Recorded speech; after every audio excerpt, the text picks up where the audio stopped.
ஆண்டவரும் இரட்சகருமாகிய இயேசு கிறிஸ்துவின் நாமத்தினாலே உங்களுக்கு வாழ்த்துதல்கள். இன்றைக்கு யோவான் எழுதின சுவிசேஷம் 1ஆம் அதிகாரம் 12-13 வசனங்களை வாசிக்கிறோம்.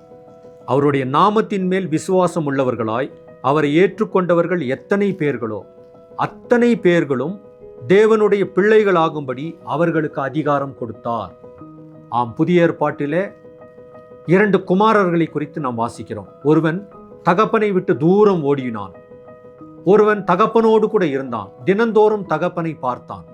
ஆனால் தகப்பனை விட்டு தூர போனாலும் அவனும் குமாரன் தான், தகப்பனோடு இருந்தாலும் அவனும் குமாரன் தான். இதுதான் தேவன் நமக்கு கொடுக்கிற மிகப்பெரிய ஒரு ஸ்லாக்கியம்.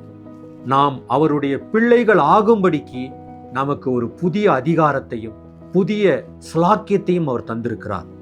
ஆகவே நாம் எப்படி இருக்கிறோமோ இருக்கிற வண்ணமாகவே அவர் நம்மை ஏற்றுக்கொள்கிறார். ஒருவேளை ஒரு சில குற்றங்களை புரிந்தவர்களாக அவரிடத்துல போக முடியாதபடி குற்ற மனசாட்சியோடு கூட நாம் காணப்படலாம். ஆனால் நம்முடைய தகப்பன் அப்படி அல்ல, நம்ம இருக்கிற வண்ணமாகவே ஏற்றுக்கொள்கிறார். நமக்கு பிள்ளை என்கிற ஸ்லாக்கியத்தை அவர் தருகிறார்.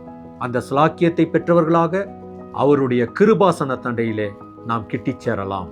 தேவன் இந்த வசனத்தை ஆசீர்வதிப்பாராக. ஆமென்.